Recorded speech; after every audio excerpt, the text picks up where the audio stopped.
Welcome to the Notorious Scoundrels, a Star Wars Legion podcast bringing you the latest news, general perspective, and competitive discussion. Hello and welcome back to the Notorious Scoundrels podcast. I'm Kyle. I'm here with Jay and John. What's up, gentlemen? Hey, how's it going? Good. I'm good. How are you, Kyle? You doing good? Yeah, can you guys hear that ukulele in the background? Nope. No. Okay, that's good. The directional mic is working. My 4-year-old son is still awake and badly playing a ukulele just above me. So. Oh, well, hey, maybe when I come down for Nova, I'll bring my ukulele and I'll teach him how to play. There you go. Free of charge, Kyle. I think you've talked a lot about your musical abilities, and we haven't heard anything. I think we need a taste. That's not the true. audience wants a taste at some point. Was it Scoundrels or the Fifth Trooper? You've played a ukulele on Scoundrels. Yeah, Okay, at least that's briefly. just me not listening to Scoundrels. So actually, great for my birthday. So I play ukulele, guitar, drums. I have all of those, and piano. I have one of those as well. The one thing I've always wanted was a banjo. And so Rachel got me a banjo for my birthday. So I'm really stoked about that. And I'm going to learn how to play the banjo. So I may just quit this whole Fifth Trooper thing and start a bluegrass band. There's a bluegrass band. There you go. Yeah. A one-man bluegrass band. Yeah. Do you have a front porch that you can sit on in a rocking chair with and a sheaf of wheat in your mouth? Oh, dude, I love sitting in my rocking chair. It's like one of my favorite things to do. Nice beer and a cigar in my rocking chair in the backyard. Oh, man. Nothing better. Now I have a banjo. There you go. Yep. Oh, right. That'll be great. Well, we have a lot to get to today, more than just banjos and ukuleles. We're going to talk about Lone Star Open, which just happened this past weekend, and Mr. John Bushman attended. So we'll talk about that. We got another preview, and I think this is our missing Republic commander, which we'll get to. And Jay has some news. So before we do all that, let's do some housekeeping. Yeah, okay. So housekeeping, as usual. You can support us in a number of different ways, one of them being Patreon. We recently just gave out quarterly awards, which were some print and play cards and some other cool giveaways. And so if you love the blog and the podcast and you like some of the other stuff we do, like we're gonna be streaming events, stuff like that, support us on Patreon. That money goes to our staff. We have multiple Legion tools that you all use.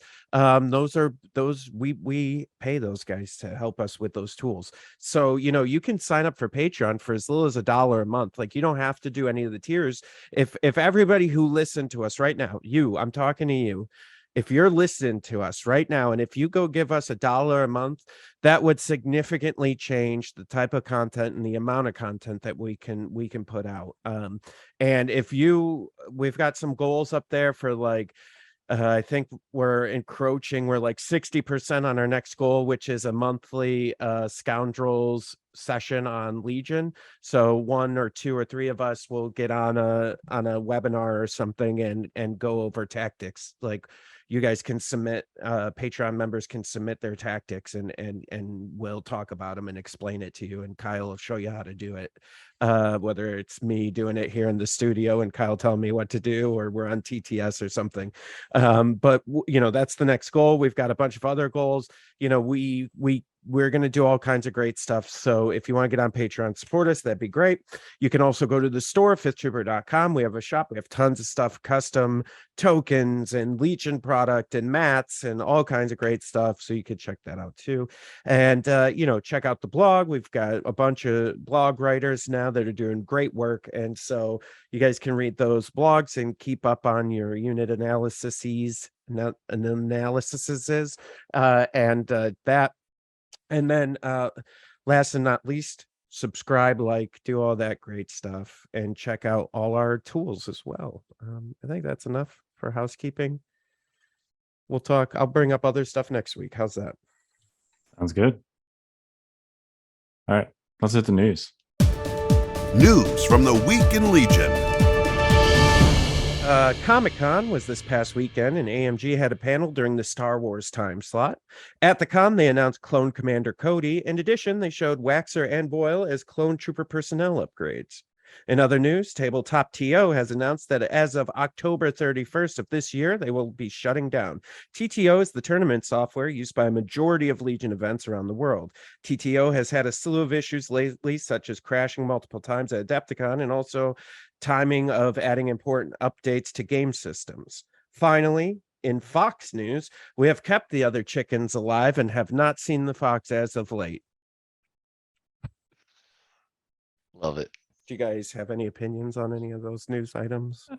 What steps have you taken to protect the chickens? It's all about the chickens. So the chickens were free range. We just let them about, we have a fairly large backyard. We let them about the yard before. And that's when the fox was taking them.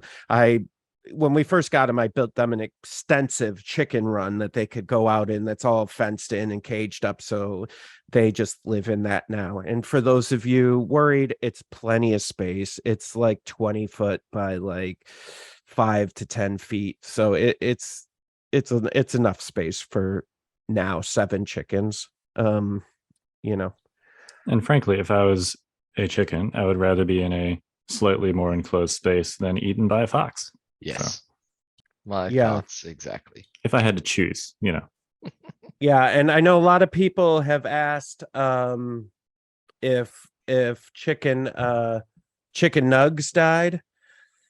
Nugs is safe. We lost Tiffany, Tenders, and Beaker, spelled Beaker. May they rest in pieces. Mostly digested pieces, probably. Yeah, chicken nugget pieces. Yeah. So, and then finally, with the TTO news, I know that's been taking the world by storm, and that's pretty crazy. And I want everyone listening to know we're doing something.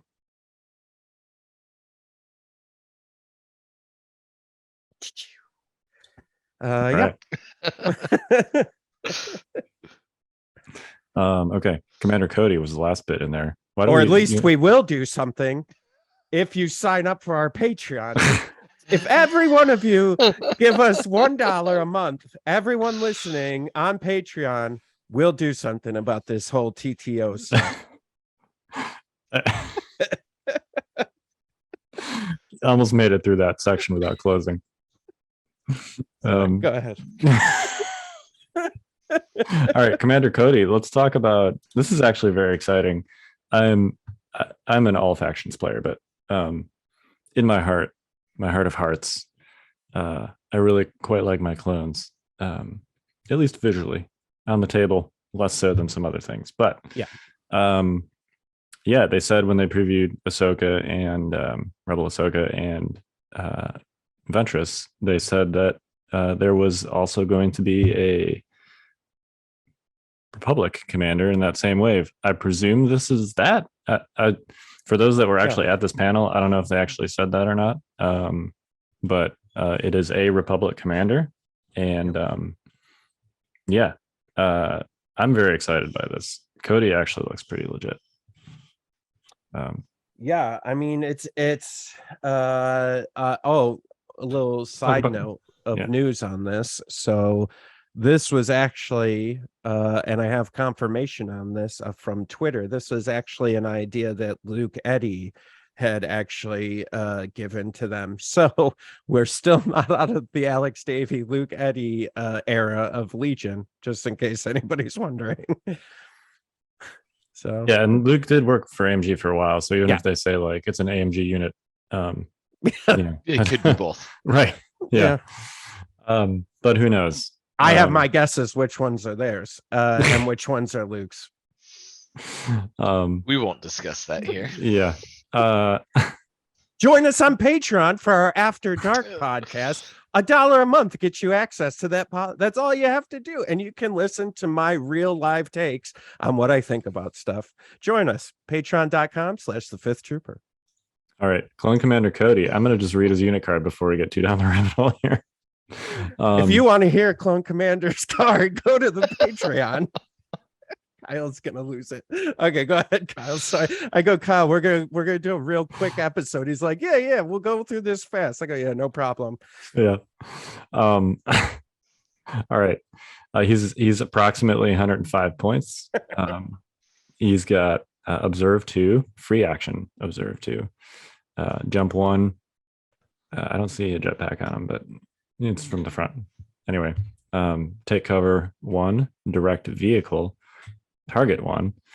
He's got the standard, like his profile offensively and defensively is basically similar to Rex. He's got red dice on defense, approximately 5 health, 2 courage, surge crit, no surge on defense.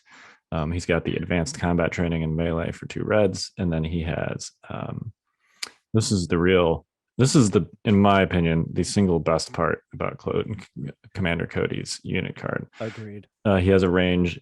His head is in the way, but this looks like a 1-4 rifle that is red, black, white, lethal 1 and impact 1. Yep. And of course he has surge crit. So yep. This is a ridiculous fire support starter right here in Clone Commander Cody. Without even they didn't preview any of his command cards. Without even knowing what his command cards do, I want to take him just for that fire support potential with a range 4 surge crit, solid dice, lethal 1 platform. 4 dice, pierce, vehicle killer. Yeah, it is. This is a great fire support starter. Yeah. And then he's got free action observe 2, so that's like all upside, right? Yep. He's got jump 1, so he can get into some interesting positions for those fire supports. The rest of this kit is kind of, target 1 is good too, because if you give him an order, then he's got an aim to kick off that fire support. Yeah.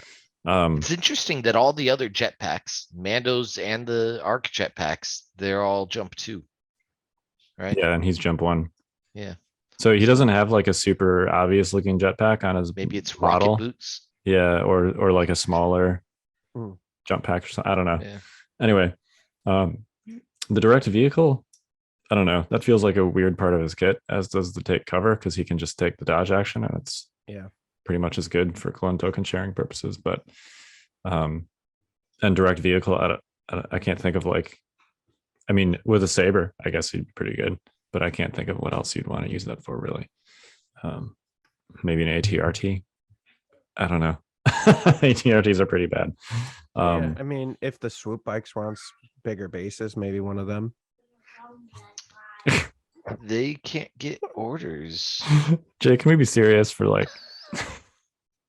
5 minutes? Yeah, sorry. You could give him allies of convenience, John, if you really wanted to. Yeah, pal. He's got a command slot. But I slightly potentially anti-synergistic keywords on here aside. The fact that he's got a range 4 rifle with surge crit. Yeah, super good. Yeah. Be great to call me captain it also. Yeah. Why not? Yeah, take him and Rex. Yeah. Yeah. Well, and he plays nicely, like a comparison. I mean, I know that like Cassian and Iden do more, right? Because they got the weapon, but it's a very nice comparison, I think, to those 2 units, which is good. I think Republic needed something like this, Well, between observe and target 1, he has the same action economy, if not more. Jump is a big deal, and range 4 isn't range infinite, but it's still pretty far. I mean, think about how good. I think probably the best long range character attack pool in the game is Bosk, right? Which is 1 red, 4 white with surge crit. Now, granted, he has native pierce, but this is 4 dice, which are slightly better than that Bosk pool overall. Clearly, slightly less surge crit potential there because you have 4 dice instead of 5. But you can't fire support Bosk. So, and even if you just take this pool by itself, if he's in this similar conversation as Bosk, that's good company to be keeping. So, And he gets a name token for free when you give him an order, unlike Bosk. So And observe 2. And observe 2, free action. Yeah. So I mean, he looks pretty good to me. Even without seeing his command cards, I want to take him. So definitely, yeah, he looks like a really interesting unit. Like, yeah, it's gonna be fun. I think it'd be fun to put him on the table. Agreed. Should we talk about these 2 personnel upgrades? Yeah. I can do. So we have Waxer. He is a clone troopers only, core clone troopers only. You can add him as at his mini. He has scout 1, discipline 1, leader, and looks about 15 points. Okay. Yeah. I don't really get this one. That seems like a lot for. I mean, if he's restricted to core clone troopers only, you're talking about a 1 wound model. Yeah. I mean, I guess you could stack Scout 1 with Recon Intel and get Scout 2. Again, I'd like to point out we think he's 1 wound, but this could be a mistake as well, and he could be a 2 wound character. Just because you think that Din Djarin's flamethrower is always useful, but no, it isn't. That's gonna go away. So is your smoke grenades. It's expended is what you mean. Yeah, still useful. They could be expendable. Yeah, no, Din Djarin's flamethrower is still plenty good. Even though your card doesn't say it. Yeah. So there could be a 2 health missing out of that corner. Even if that's the case, I don't know. 15 points seems steep for so this. you're paying 5 points above a regular phase 1 personnel to gain scout and disciplined. There's like, I don't know. And it's 3 more than a captain, and he doesn't, the captain gives you suppression, mitigation, and a training slot, both of which are great. I guess the question is the scout 1, like if this is like a Rex list, right? Or like a 501st list, does that scout 1 lose value, right? Yes. Yeah. No, because I mean, Rex doesn't encourage other people scouting because they have to just scout with him. Well, you just scout with more units. Yeah.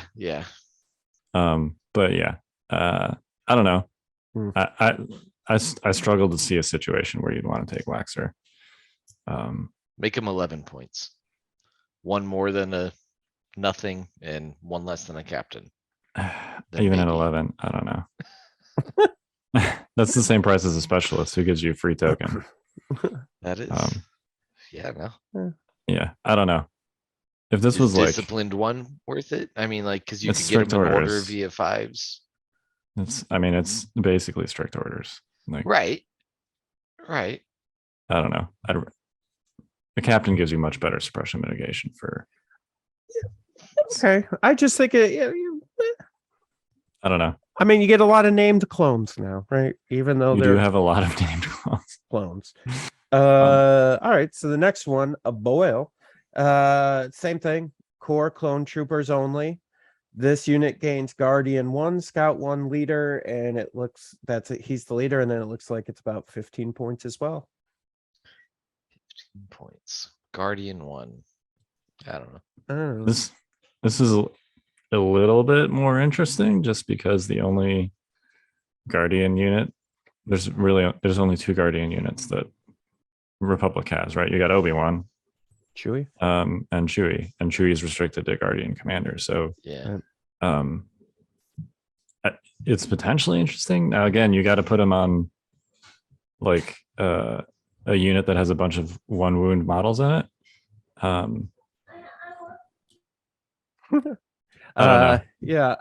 Okay. I guess you're right. So this is why, listen, all jokes aside, this is why I think maybe these are supposed to be 2 wound units. Was that Guardian 1 was kind of making me think that, because why else? It doesn't make any sense. It's a little bit of an odd thing to put on like a random core unit. Yeah. Yeah, well, I mean, I think this is, listen, they all seem fine. I guess the thing we can say is they're fine.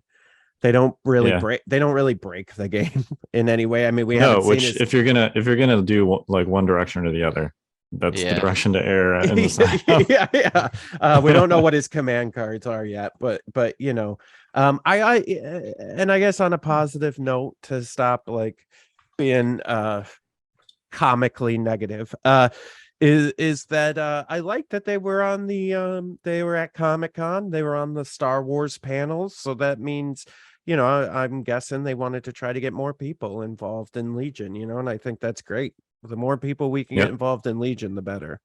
Yeah. For sure. Yep. Yeah. So TLDR, Cody looks potentially great.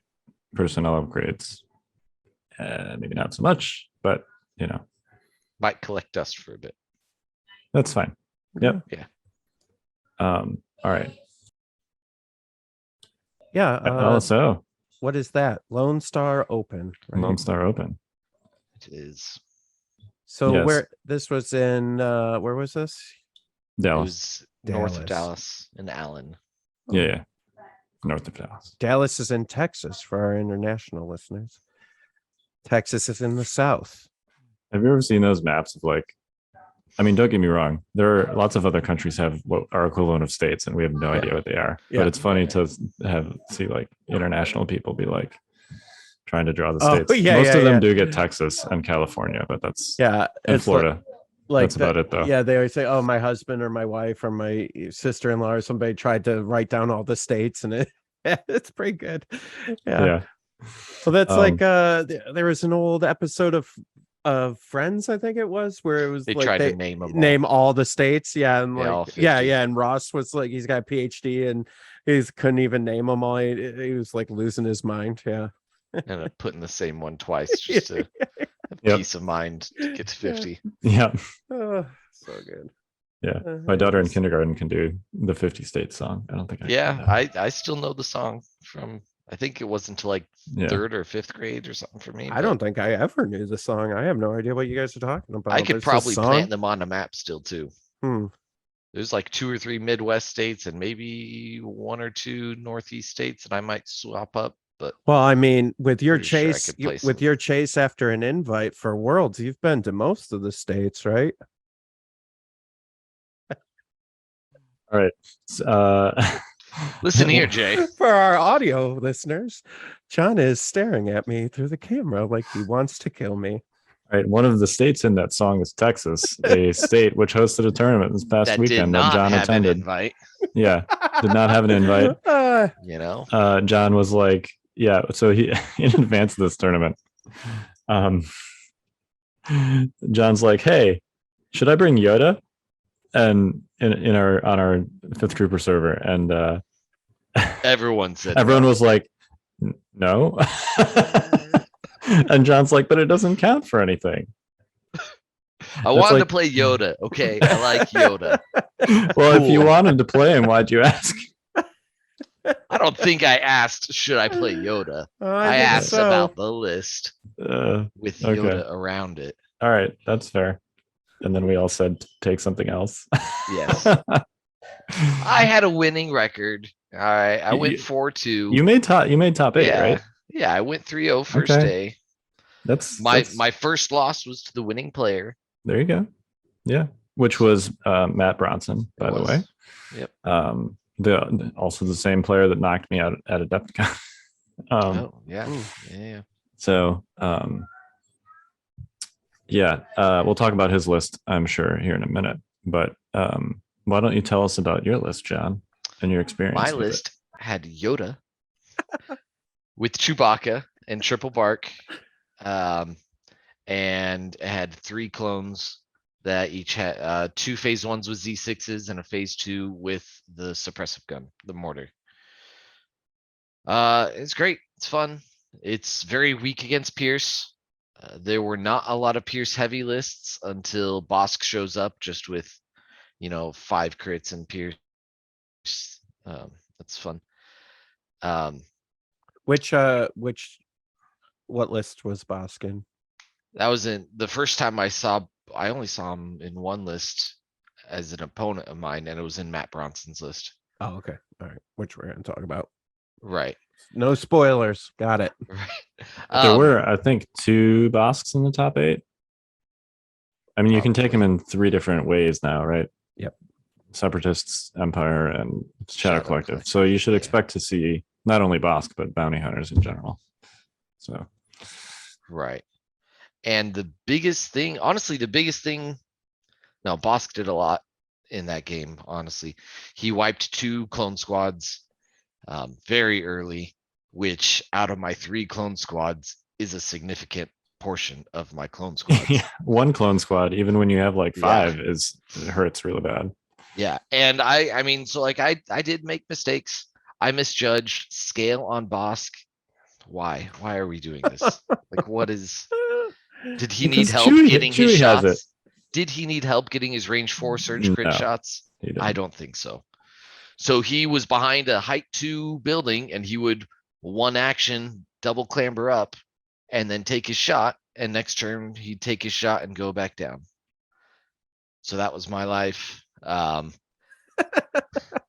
And yeah, was that a firepower? My Barks can normally pull it in clutch against a lot of lists. They can't do anything against pikes, not without fire support behind them.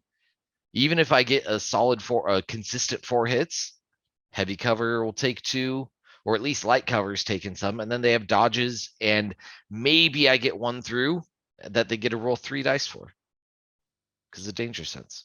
Yeah, Pikes have a lot of defensive tech. Yeah, it's just there are things like high great. velocity that you can bypass it with, but right. Yeah, it's if you're just like, Pikes are very similar in theory to Rebel DLT captains with situational awareness, in that like if you're just blinking them, unless you're blinking them with a sniper rifle that has high velocity, it's gonna just basically bounce. Yeah. And honestly, my biggest thing against in that game was turn 0 too. I chose red because of the table side. There was a very favorable terrain, and I misjudged by like half an inch. Because the center, I vetoed us to intercept, which is more, I wouldn't recommend it against pikes because you're going to have a lot of shooting and they're going to win that shooting contest. But with how the table was set up, there was a big building on his side that he couldn't stand in, and he had no cover within range 1 of the middle intercept. Or so I thought. He had about half an inch on the other side of this big building that he could just go completely hide.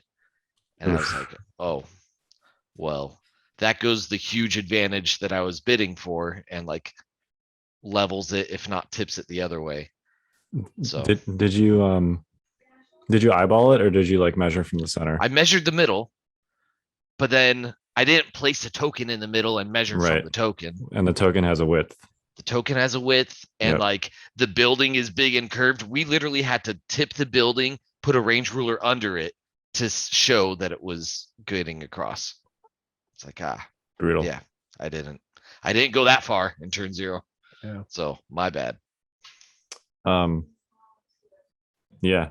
So still a good run with Yoda. Yeah. I'm okay with it. I might come up like 5 ELO points at the end of it all. Like, I don't think I go down with 4 wins and 2 losses. I had 1 win against a top 10 and 1 loss against a top 10.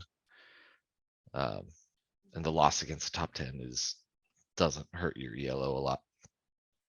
Unless you're also one of those. Yes. But admittedly, it hurts less than losing to someone not in the top 10. That is also true. Yeah. So what are your well, let's talk about Matt's list real quick. Because I think it's super interesting. It's basically, we'll do the short version. I only lost to pike lists this weekend, by the way. And let's talk about countering pikes in a minute, because I feel like this is going to be similar to our LVO post episode, which was countering droids. We're going to talk about countering pikes. Pikes are good. Yeah. I think Black Sun, people are sleeping on Black Sun also for different reasons, but this tournament featured heavily pikes, so we're going to talk about countering pikes. But anyway, so Matt's list was 2 pike capos, one of which had improvised orders, Maul, Shadow Collective Maul with push, burst of speed, probably because he couldn't. I mean, there's arguments for multiple force powers here, but he was right at 799. So no 5-point force power there. Vigilance and Seize on Maul, Bosk with just Hunter, 4 pikes with the Disruptor and the Capo, and then 2 naked pikes. So super lean. He's got the 4 beefy pikes there with the Disruptor and the Capo. He's got Maul and he's got Bosk. And then he's got the 2 Capo commanders. So 10 activations, 799. Yeah, is fitting Maul and Bosk into the same list with some beefy pikes. It's good stuff. Yeah. We've been saying this for a while, and I'm going to say it again. I love where we're at in this game. Like, honestly, did we see that coming? No. Like, we knew pikes were good, but A lot of people did. You did. see that I list? didn't believe it. Did you see that list coming though? Yeah. Really? Yeah. I mean, look. I think people were talking about this kind of here. thing. Full disclosure, Matt is not the only person I do this with, but I talk with people about lists. All right. I talk with you guys about lists. I think talk with Matt other people credited about his list building to Endless. Actually, he said David built this list for him, and he kept pinging back and forth until it was where Matt wanted it. But well, he glad credited he's to not David. part of our network anymore. No, just kidding. So yeah, that is the first place I saw it. Also. Oh, all right. So. Well, you know what? Fine. I'm gonna talk to the audience. So, audience, did you see this list? No, Jay, because we didn't. Because no one did, and Kyle's a liar. And so, what I was saying was, I really like where we're at with this game. Is that like this is a great list that. Like, I mean, I don't know. I really think anything can win nowadays, right? And it's just going to keep swinging because people are going to see this. And we've already started on the 5th Troopers server. The little bit that I read today that I had time to read was, okay, how do we counter these guys? Like, you know what I mean? And it's just going to keep swinging back and forth. And I'm just excited. There's so much stuff you could take, and we haven't even really gotten to battle forces. And John, I know a couple made it to LSO. I don't know. I don't think they did great, but like maybe because they weren't playing the right version. So it's interesting. I saw that there was a Luke Echo base, right, with the turrets and everything. That's not right. Listen to me, everyone. Kyle's a smart guy. He really is. But I want you to know we're all equal on this podcast, and I'm telling you that the Luke Echo base is not the good Echo base. You need the Leia one. Trust me on this. It is so good. What? Yeah. So that was Florf, by the way, that played the Luke Echo base list. He lost to Matt. That was his loss. He said 2 things about it. The first was that it was one of the most boring lists that he's ever played. Yeah. On both sides of the table. Yep. So, which is consistent with what we heard from people that have played it. Yeah. The second is that, like, in both of his other games, not the game against Matt, but his other 2, like, he pulled off the like force push into 7 standbys 40 dice thing, and it was just like game over, basically. Okay. That's nice and great, right? Okay. I understand. But you're pivoting around one move that it's not game over because it's one unit you're force pushing into the standbys, which I get. But you can then use against other units. No, I understand. Yeah. But you can still use the standbys against other units without Luke. Like, I'm telling you guys, the Leia Rebel officer list is Leia better. good? Why is Leia good? Why is Leia good? Yeah. I'm gonna tell you why. I'm waiting. Are you ready? I'm gonna tell I'm you. ready and waiting. Yeah, so I think the reason Leia does well in this are twofold. I think she's a great she removes the suppression, and she's a token generator for the teams, because she's not like Luke. She's not going to be getting up into the business of the army. She's sitting back with your army. So she's generating tokens, she's pulling off suppression. I think her two of her command cards are really good with this list. That's No Time for Sorrows and Coordinated Bombardment. I think are both amazing in combination with this list. So what I do is I put offensive push on the vets. You can do something with like No Time for Sorrows. You move them up speed 1, and then the next move you move them out, tap that, and then have an aim on them and delete a unit with a set of vets. Vets are really, really good. And yes, I agree with everything said. This list is super boring. You just sit back and you just go, yeah, I don't know, come on. And I get that, but it's good. It's really good. And Luke is I'm not the arguing best. that. Huh? I'm not arguing that it's Yeah. good. It's good. Yeah. But Luke is not the best version of it.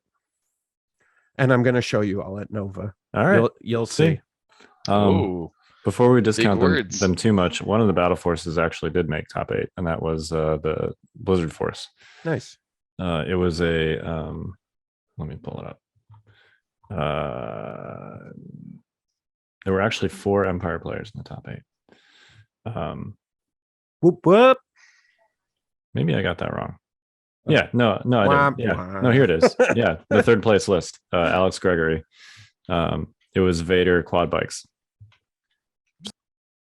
Yeah, which is what people were speculating when they saw Blizzard Force. They're like, ooh, Vader quad bikes. Yep. Yeah. So, yeah.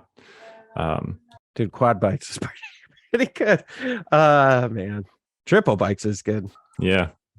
Yeah. So 4 Empire in the top 8, and then 1 of each of the remaining quote unquote factions. So that would be the 3 standard factions plus the 1 Shadow Collective list. Nice. Really good. Yeah, there were only 5 Shadow Collective lists for the whole tournament. Mhm. I actually have some stats here. I wonder if that so- was just because we just got them. People are still probably trying to paint them. I know I'm still painting mine. Oh, 100%. I mean, that's going to be my obstacle for Nova. I have a Shadow Collective list for Nova that I would like to play. And then I have a backup counter Shadow Collective list, which is consisting of stuff I mostly have already painted that I will probably end up playing because I won't be able to paint 30 pikes in the next month. But anyway, total faction breakdown. There were 5 Shadow Collective, 8 Rebel, 8 Separatists, 14 Republic, and then 17 Empire. So a surprising number of Republic players, actually. The overall win rates for the factions. This is actually pretty easy. All of the factions, I'll just rattle them off. Shadow Collective, 53%. Empire, 54%. Rebel, 50% on the dot. Separatists, 54%. Republic, 41%. So pretty consistently, everybody like in the 53 to 54% range. Republic, 41%. So all of those extra over 50% percentage points coming from the Republic win rate. Yeah. Again, that's just the numbers back up what I just said. This is a great time to play Legion. I think anything is viable to bring, like anything. And even so, I am one of my list options for. So I don't mean to say that Republic is bad. We've already talked enough about this topic. And I actually think Anakin Padme lists in particular get quite a bit of help from pikes. Pikes love dodges. There's lots of dodges in that list, shareable dodges because of Exemplar. So ones that the pikes can even use. They love surge tokens. Again, Exemplar surge tokens. They bring you a courage 2 unit at a reasonable price point. You can get phase 1 clones with a Z6 for 75, or you can get courage 2 pikes for 80. So it's kind of like your 4th and 5th core units in an Anakin Padme list, and you can actually build some pretty beefy clone / pike / Anakin Padme lists that I think are legitimately pretty good. it's one of my options for Nova. So I don't want to introduce the win rate section there saying like Republic is bad. I think that Republic is hard. Republic is hard. There you go. And I think that the number of Republic lists that are competitive is narrower and smaller than the variety that other factions have. So I will say those two things about it. It is hard, and their internal balance as far as the number of things that are competitive is pretty small. Now, at this tournament, I do think I could have done as well as I did or better with my Canto Bite, Yoda, Chewie, Wookiees list. I think that would have been a better choice. Yeah, if you wanted to bring Yoda. It's so terrain dependent. It is, yeah. But the terrain here was amazing. We went over it for so long the night before, every table. But Dan Caslassi and Dan Loop are both great at looking at finding like bad things about tables. Yep. Let me ask you this. This is a random question. I was just thinking about when you said that. Do you guys truly find it better to see the tables the night before, or is it just the same as if you were to walk up on it? Because you're seeing the same things, right? Like even if you okay. It depends on how many tables we're talking about. Right. I love to play melee, and I'm too afraid to bring melee lists because it's so easy to just get like crapped on. You're talking about after you've already decided on a list, Jay, right? Yeah. No, I'm talking about you're already at the tournament. Locked. The tournament's tomorrow. You're locked in. You go the night before and look at the tables. Like I see all these people go study the tables. I'm like, dude, there's like 60 tables here. How do you even know you're going to be on this one? You're spending a lot of time to look, you know. I mean, so I will say that I'm one of those people that goes and looks at the tables if they're available to be looked at. And I will tell you why. All right. I do not go study each table extensively. That would be a waste of time because like you said, you don't know which tables you're going to be on. Sure. I do try and get a general sense because especially if it's just a handful of people that are laying out the terrain, people tend to have, whether they're aware of it or not, they tend to have like subconscious terrain layout tendencies. Mm-hmm. And you can get sort of a general sense overall of like the way that the terrain is laid out just by sort of walking. I mean, this only takes like 5-10 minutes, just walk up and down the rows of tables and get a sense for what the layouts look like. And they're probably going to be pretty similar if it's just a handful of people that are putting the tables together. Someone did notice that at this one as we were going. And so Lupo had out on a couple of tables, he had grabbed someone else and say, just throw this stuff on the table and then we'll fix it. Yeah. So to break up that pattern or try to. Right. Which is a good thing. I think clearly they put a lot of thought, into layout and stuff, which is great. I think not enough tournaments do that. But if I get a general sense the night before, then I, even having already committed to what I brought, I can kind of visualize, spend the intervening time visualizing like a general approach to the tables. If they're like, consistently one direction, like if it's a bunch of open tables, that's going to inform kind of your general overall strategy for the following day, regardless of which table you end up on. The second thing I will say is that if it's like post cut and there's only like 4 tables or 2 tables or whatever, and you can see them beforehand, which often you can't because they will they'll change them up, or they'll do it the morning before. But I will definitely like in a more detailed way study the tables. And if you're talking about like, a TTS tournament where the exact table you're playing on often in advance, then I will go and I'll spend probably 10-15 minutes just looking at one table. Yeah, I think TTS completely different because that one's easy, right? Of course, like I get weeks sometimes ahead of time to look at my table. I am going to study every aspect of but I meant like at a larger tournament. Like I like looking at the tables just to see, I think generally what you're going to be heading into and go, okay, there's not a lot of line of sight blocking terrain, or I'm, in general, I'm going to struggle here with this. But like these people that are like inspecting I gotta get down and look at every angle of this table. It's just like, all right, man, that could probably change by tomorrow too, because the TO, might spot something or spot whatever weakness you just spotted and like put in an extra piece of terrain there. But yeah, it's interesting. I don't know. Yeah. I mean, if you're around, like, I think it's worth your time to just get a general sense. But yeah, I wouldn't spend too much time looking at every single table because you're only going to play on 3 or 4 of them. So, yeah. All right. I have one more thought for LSO. Right. You know what? It's not that important, and I actually want to see how Gen Con turns out because Gen Con is. It was my spiders thought because there were not very many spider lists at this tournament, and the ones that were there didn't do very well. Yeah. I have a general sense that there's two things here. The first is that they've kind of just been voted off the island, and this is a tournament where there wasn't invites or anything on the line, so people wanted to play the new hotness. The second thing is I think that these spider lists, both the spiders and the supporting components like the B1s, are extremely bad against both pikes and rebel DLTs captains. Clearly the captains have been around for a while, but not very many people have been playing them. So they're not going to be like, a huge gatekeeper list for something like that, simply because they're just not that common. But pikes are, all factions can take pikes, and Shadow Collective can take a lot of pikes, and that's going to be a good list that you're going to have to plan for in a tournament. And I think if you're bringing spiders with B1s, You're not going to do damage, and your spiders are going to die hardcore at range 4. Yeah. And it's a bad matchup. And for people that don't realize that, I think that you will quickly realize that once you do it.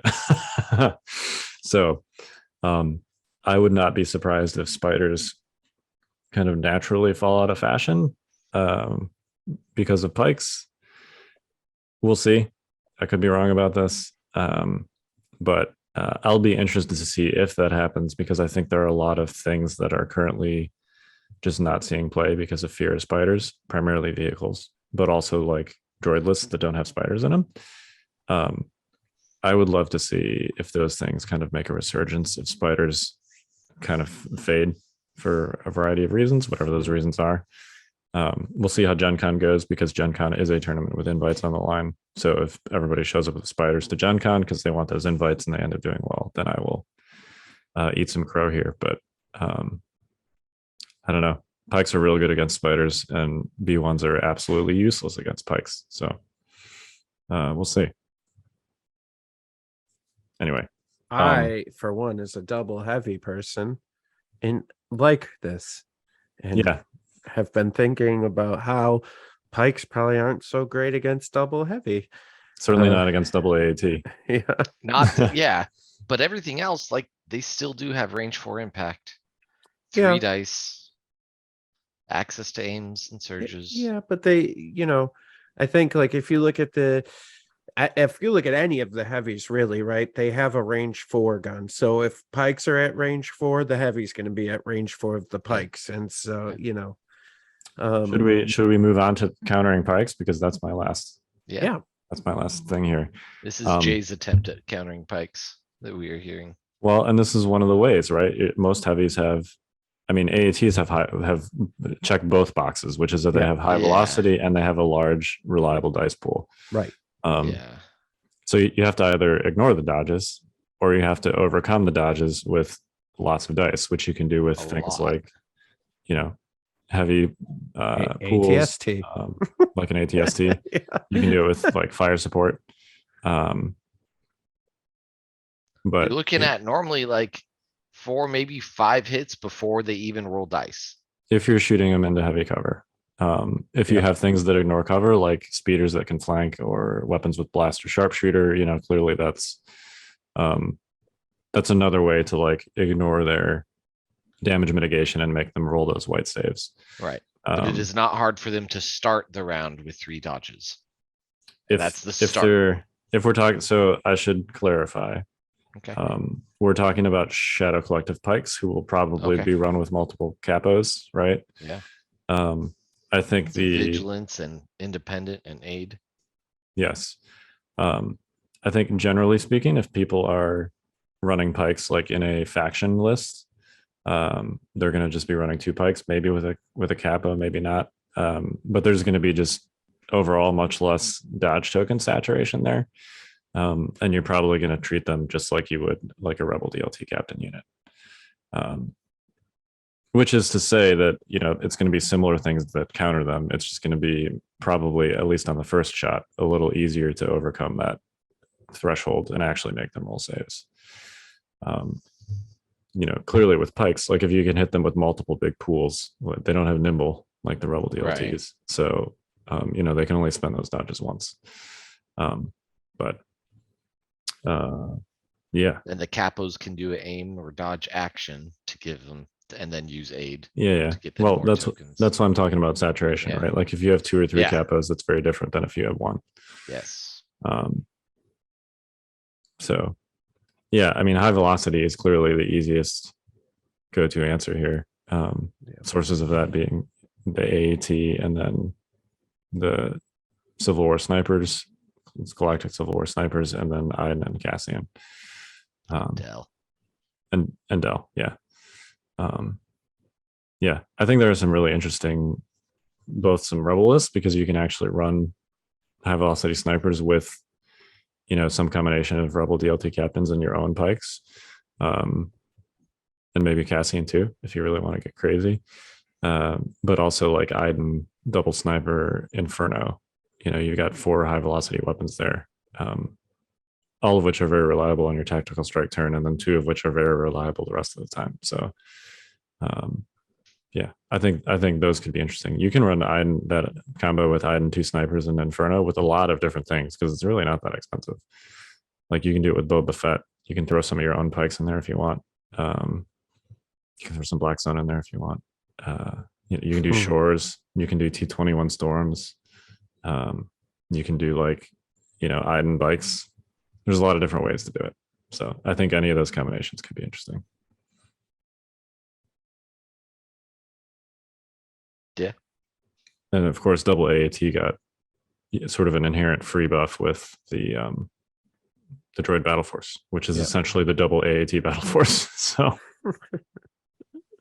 here you go, double AAT. Here's some free command cards. Is basically what that battle force is. Yeah. I like it. Yeah. I did play against 2 different versions of pikes this weekend Okay, go on. that were both very strong. So we keep referencing the capos, the Yeah. capo personnel, which gives them courage 2, and it gives them, is it reliable 1? Yep. Okay, so they get access to the surge and they get courage 2. Yep. But also very strong is it a specialist? Who's the other dude? The personnel upgrade, just the generic. Yeah, the pike. other personnel. Yeah. But he gives it cash aim. Yep. Does he give anything? I think it was just cash aim. Yeah, it's just an extra body and cash aim. But that was also extremely strong. Because he had aims everywhere, and he'd move up and shoot. And if I managed to get him suppressed that he couldn't roll off, then it's already at least in range 4, and he'd sit there and shoot. And just lots of aims. What else was he running?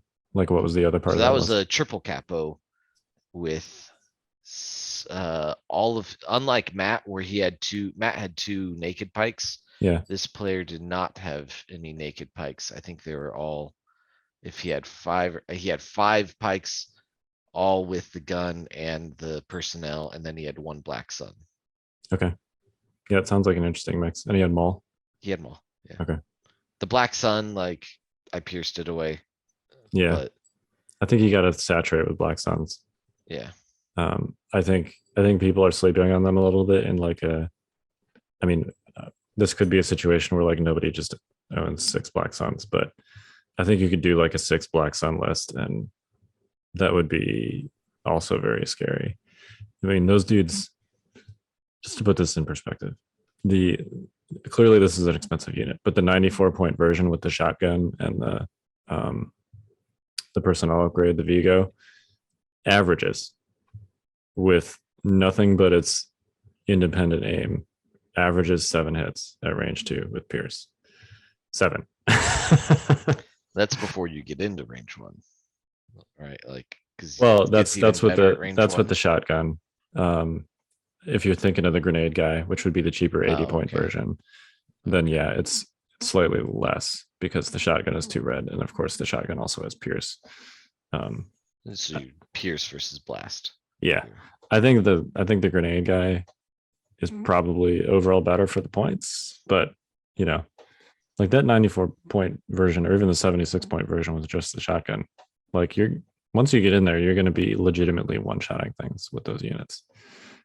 Clearly, range 2 is short, but they've got red saves and dauntless. So, unlike fleets, yeah, they're super fleets basically, and fleets have always hit things very hard when they hit things. So, and of course you can give them more aims with things like independent aim from your Vigo commanders, and also just like the aim action. So, you could easily be pushing like average 8, 9, 10 hits without. Just throw concussion grenades on them and on the scatter gun and make it Pierce and Blast. Yeah. It'd be 97, which would be a lot. That'd be an expensive unit for 6 wounds, but it would be one that if you actually attacked something, it would die. Put 2 of those in 2 buses. Yeah, I've seen people theorizing on that, and maybe buses are, especially Black Sun buses, are something that comes back if spiders are disappearing. So we'll see. All right. You guys got any final thoughts? A lot of good stuff. I don't know. I think it's really interesting it's funny. The releases are so quick now, right? Like we had nothing for a while, and now all of a sudden the releases are so quick that like us pontificating what's gonna happen, it's just like it's impossible now, right? Because by the time we actually think about anything that was just released with the Shadow Collective, like the Echo, the Dinjarin, and the swoops, and the everything else is going to start coming out, and we've just processed what we just got, right? Because there's really only so many tournaments before those other releases come out, and then all of a sudden people are going to be playing those because those are the new hotness, and it's just it's a wild time right now to be part of this game. Yeah, part of the reason that I am wanting to play probably either Empire or Rebels for Nova is I really like the everything that I saw in the the mini strav previews, which is primarily going to be operatives for Empire and Rebels, and I want to try and you guys know I play something different every tournament.